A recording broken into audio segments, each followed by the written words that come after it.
License and registration, he can sense your aggravation. On the head of the fallen angel. When the world is muttering under the floorboards, stomp even louder. Time. Let them know you are alive today. Or unhum.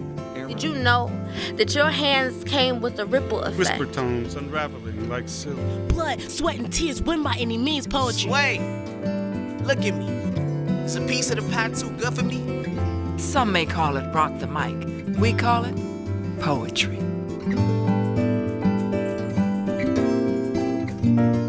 It's not about words, those things that fly on wings from writers' fingertips. Those of us who work with words lament each keystroke and choke back tears made to flow by tragedies once thought improbable, impossible on a good day. Yesterday's nightmares now stroll down streets in broad daylight. Relish coverage on afternoon news. Horrors once relegated to nocturnal realms. But these morning and midday travesties, be real. Neither tear nor fear will stop them. Floodlights scour our neighborhoods, intruding into our psyches. Like Rorschach, the image is too much. No place to hide.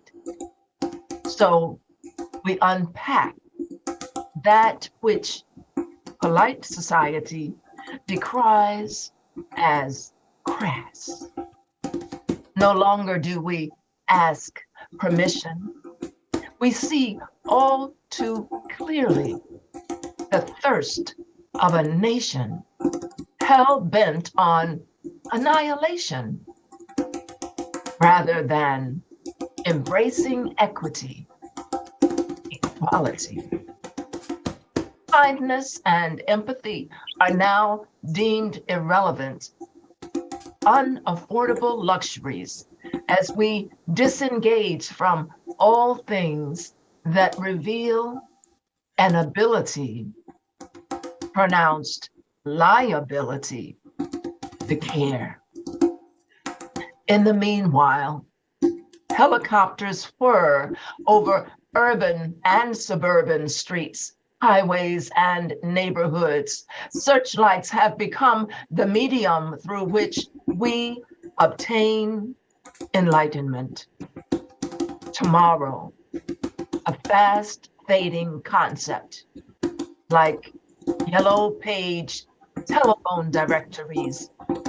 It's fading fast, disappearing from dictionaries, each now deemed as archaic as compassion and consciousness. We've learned to breathe shallow and slow, hold our breath, hide our feelings and our truth, just to stay alive.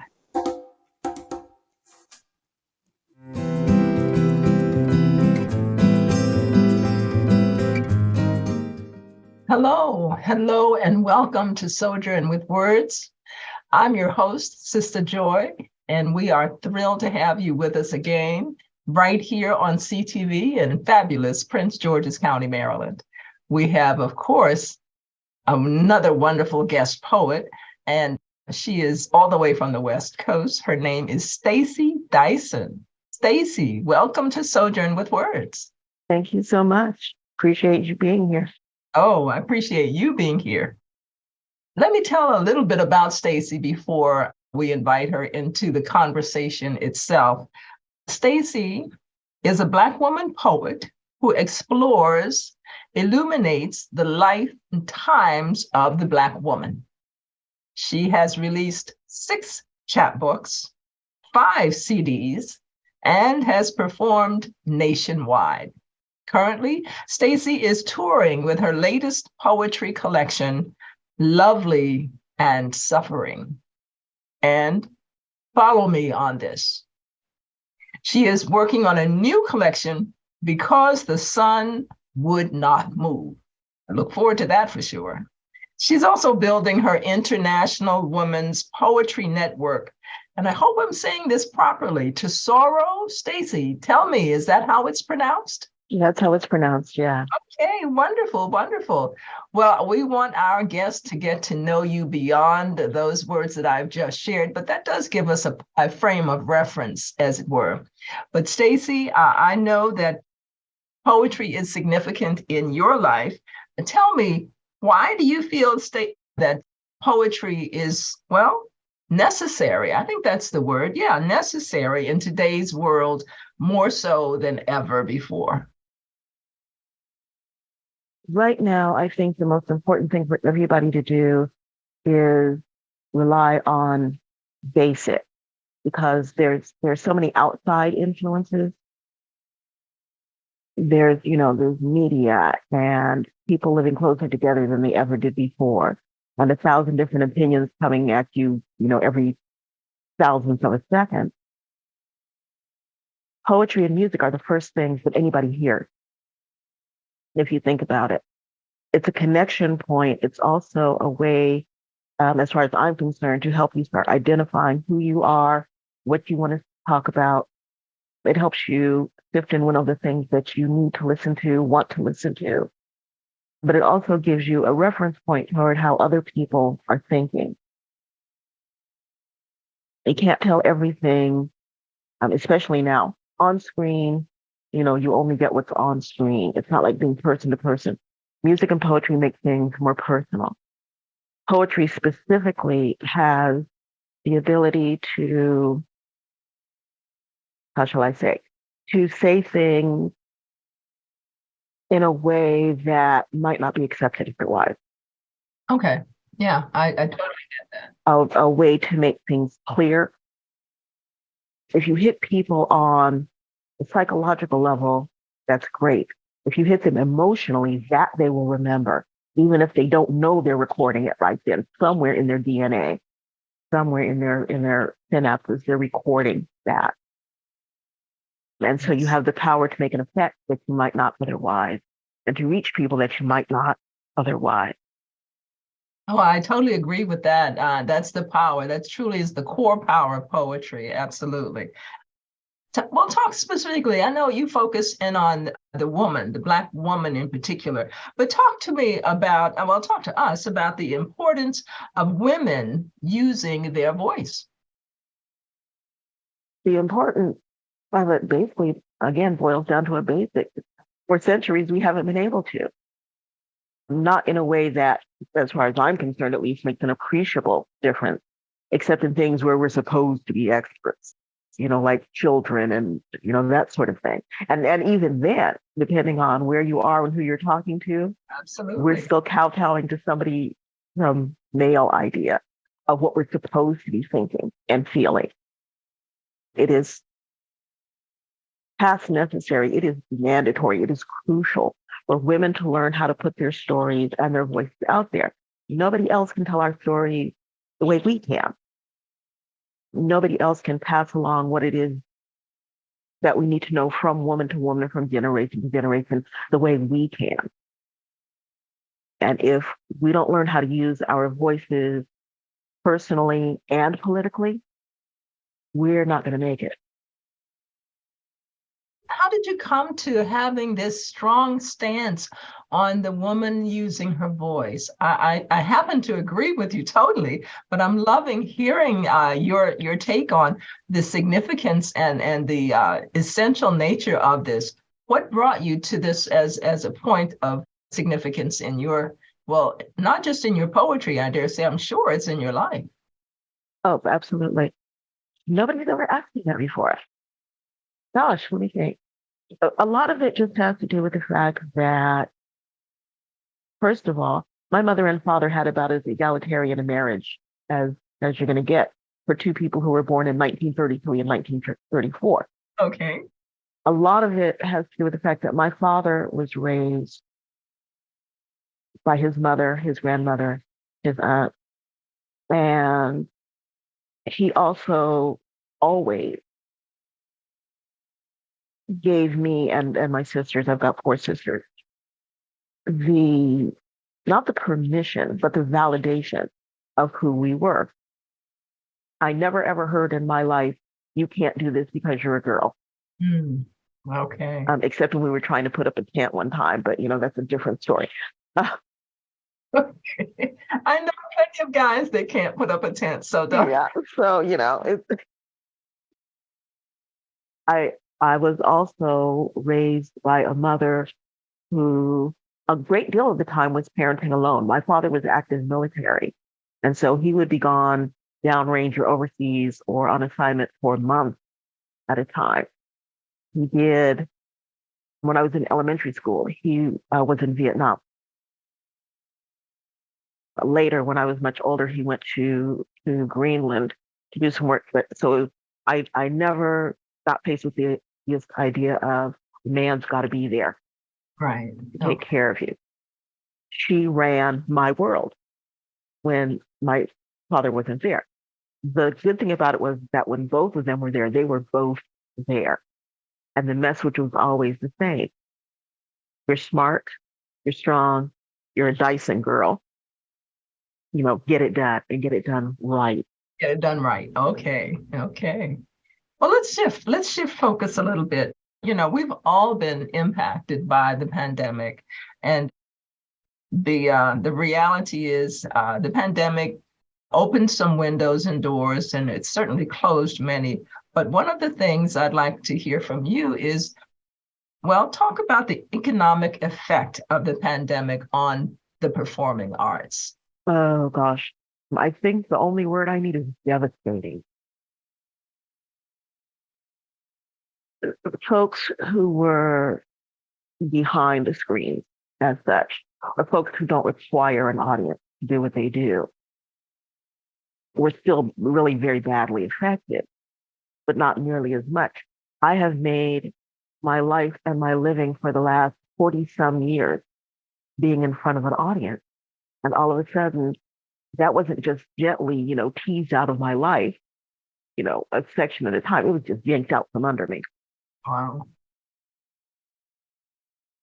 So a lot of the things that I had planned just it wasn't about they didn't happen, they couldn't happen.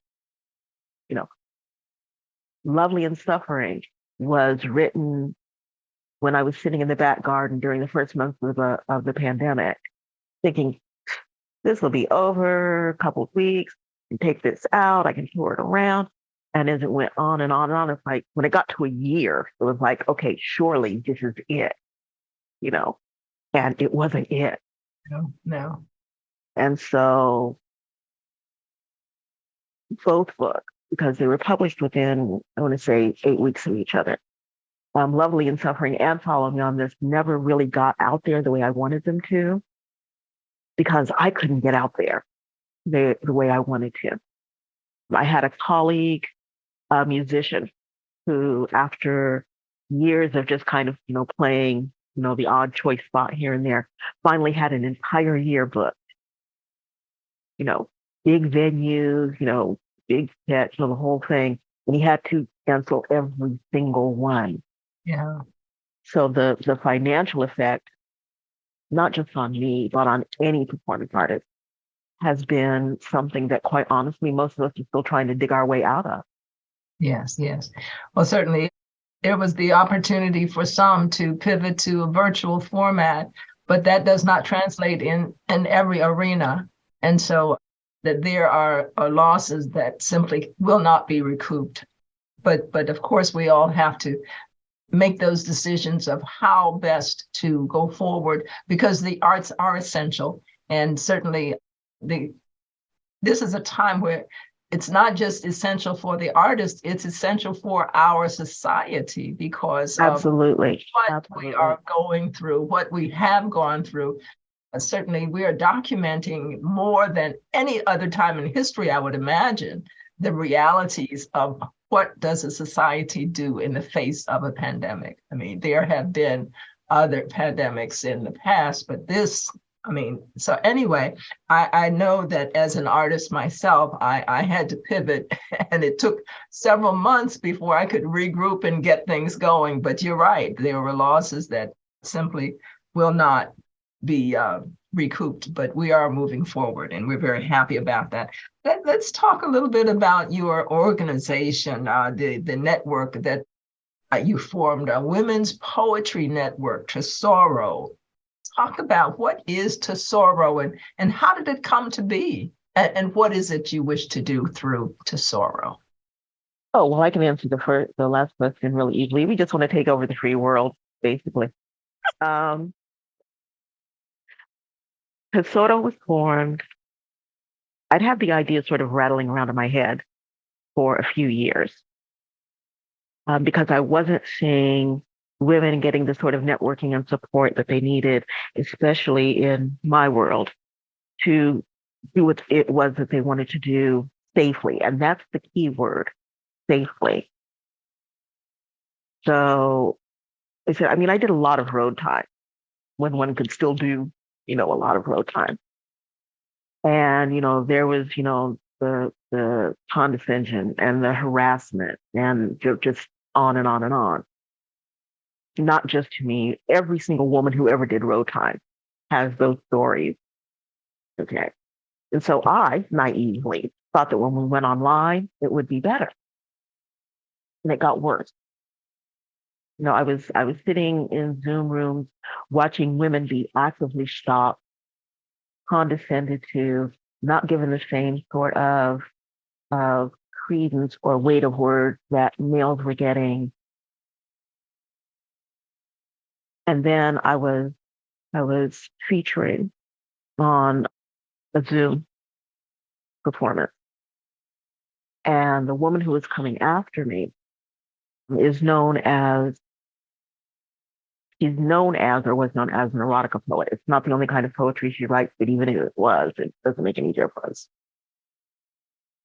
She's chatting with the host, and he lets another poet into the room who proceeds to tear this woman to shreds. It was very public, very ugly. And the host, who is male, didn't cut the mic, didn't block anything. He has yet to apologize to her or to me or to any woman who was on the grid. Yeah.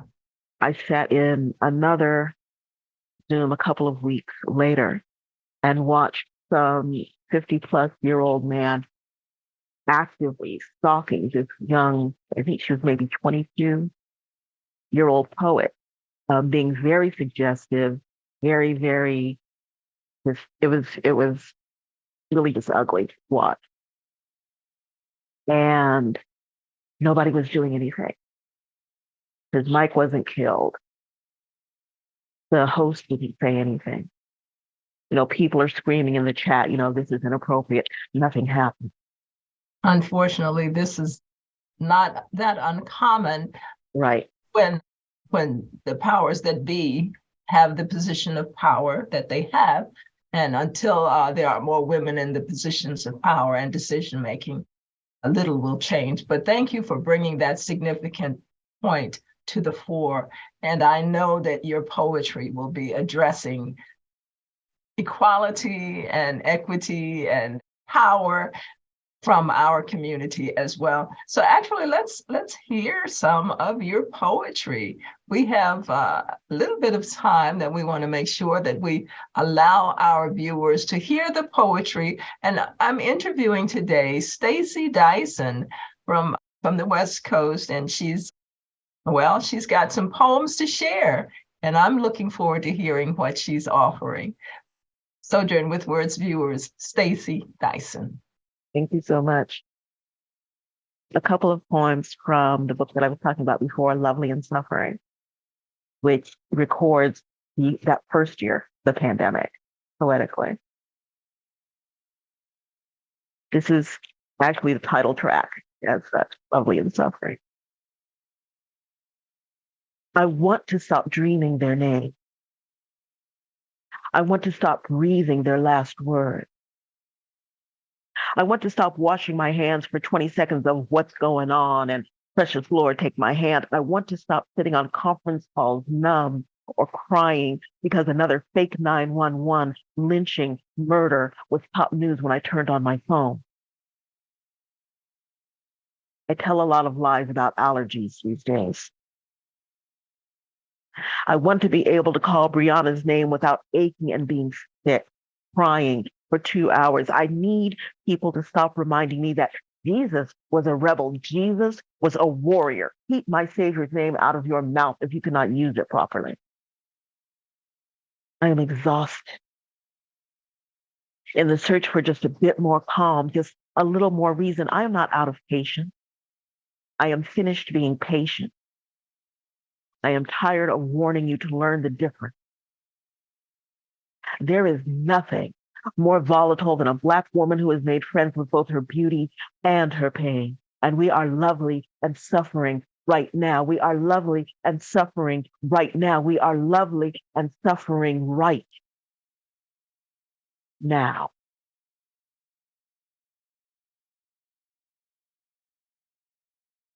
So I had gotten into this track during that first year of the pandemic.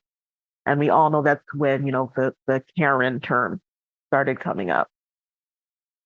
And I had a friend who had written something one day about a woman in her office who was just driving her absolutely insane. And I very frivolously wrote back, I'm going to write you a Karen poem. Ha, ha, ha, ha. And she posted again the next day. So I'm like, okay, here comes the poem. And so Karen 1 was created. The series stretched to Karen 3. There may be Karen 4, 5, and 6 coming up. But this is Karen 1. Karen, your mammy done left the building. Step 1, make it all about you. Step 2, do your best to justify your ignorance, action, lack thereof, or faux pas. Step 3, cry. It's supposed to make me feel bad. I am so tired. Step 4, get defensive. Step 5, self-deprecate just a little. Step 6, cry again. Let your voice go up half an octave. The cell will be stronger. Not more convincing, just more noticeable. I'm so tired. After all, this is about creating tension and getting even more attention, right? Step 7, use the code word. We're all sisters. I do support you people. I am not a racist. Invoke the husband, best friend, former inamorata, current partner, so that we know you have been liberal in public. And that makes it real. Hence, only the Lord can judge you. Step 8, keep up now. Look delicate and hurt. Get that lip eyelash action going. Voice quaver. And step 9, cry. I am so tired. So tired. I am so tired of white women's tears and affirmations and denials and cries of no substance that cost you nothing but a little cheap makeup and some stinging in your foot where you stamped it too hard. Black and brown girls get the taste of their own tears slapped out of their mouths on the quick by mothers and aunties and grandmas who refuse to let us roll tongue and savor what the world is ready to crucify us with. We don't display those tears for just anybody, which is why when you get a sister to show them, you better get right and give your soul to the Lord. Because it's about to get so deep, you will most likely not be coming back alive. We have long known those particular waters are a rare resource. We don't use it up. We don't drag it out for every day. Y'all are wasteful, disrespectful, and ignorant, splashing those tears about wasting them on nobody cares, and shut that noise up. I can't be a sister to somebody who cries over a word or an unfulfilled wish or evidence that she is weak and wrong and not getting her way. I can't be kin to somebody who so carelessly weaponizes what I had to bleed out for the right to own. Step 10, hear me, hear us. Hear the voice of every Black and brown sister who has done time in person, in emotion, hearts operating on maybe, hearts we've had to patch with prayer and pain and promises. Step 10, hear us. Don't nobody Care if y'all cry. My sisters and I are too busy using our handkerchiefs to bind the wounds of the world. We have neither the time nor the inclination to wipe your face.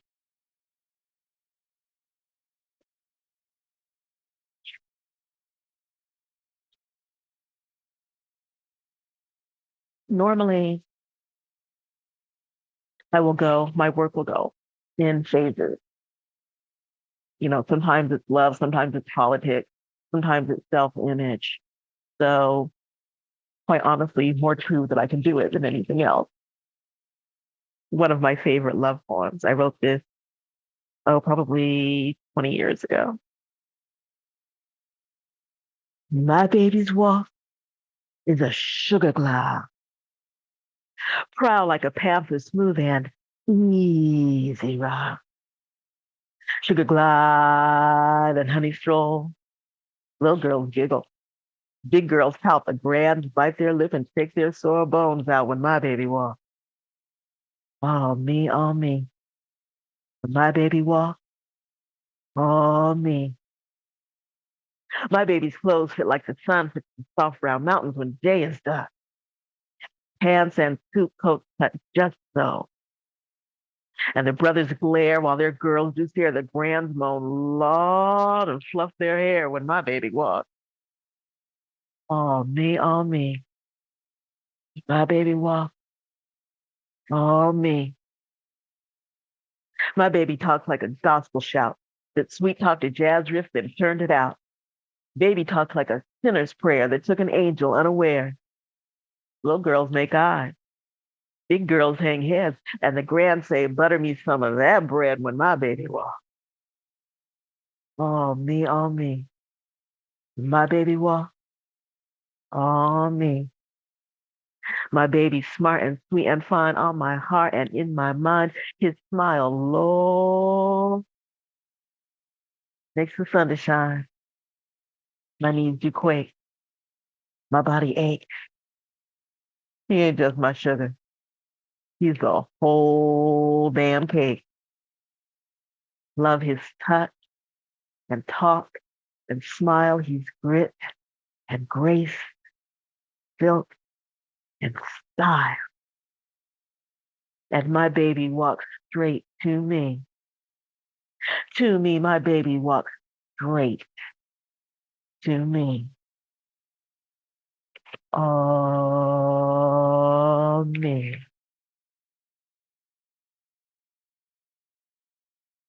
Oh, I love that. I love that. Okay. Thank you. We've got time maybe for one more. I'm loving what you're sharing. Thank you so much for gracing our guests, our viewers with the poetry of Stacy Dyson, wonderful poet from the West Coast. And Stacy, what do you have to close out your poetry set?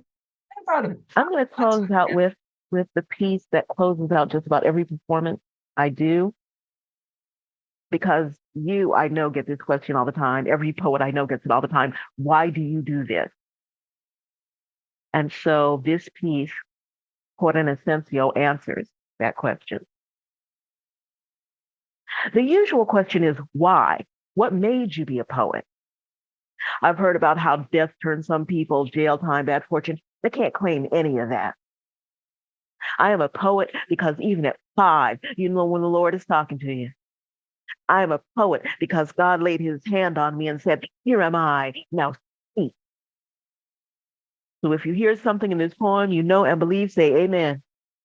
If you hear something you don't know but want to believe, sing well.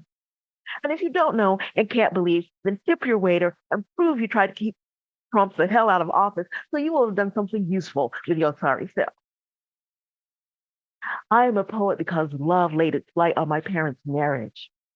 They held each other's hearts like jewels, polished with 5 girls, money problems, fights, and good times, so that when my mother said no to the chemo, no to the surgery, no to the cancer, she died smiling in my father's arms.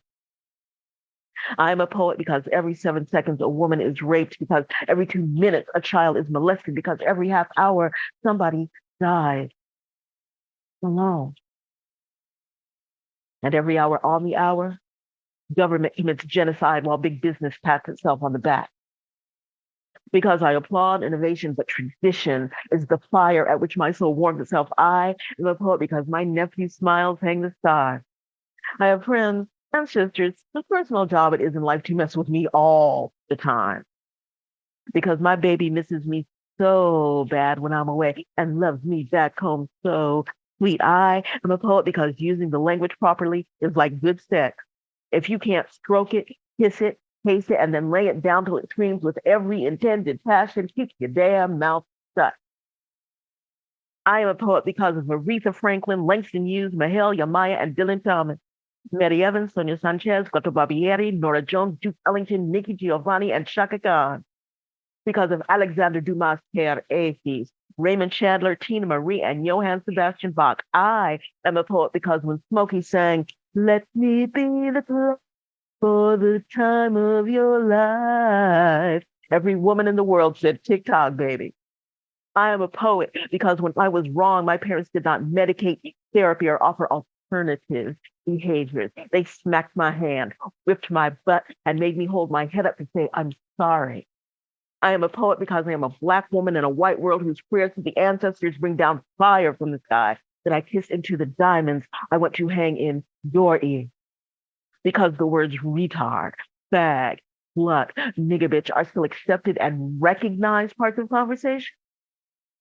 I am a poet because Sacagawea got jacked up on the gold dollar. Cleopatra was a sister. And because rejecting European standards of beauty, I roll out every morning so damn fine that I am illegal in all 50 states and most of the US territories. I am a poet because I know God, because I know he laid his hand on me and said, "Here am I. Now speak."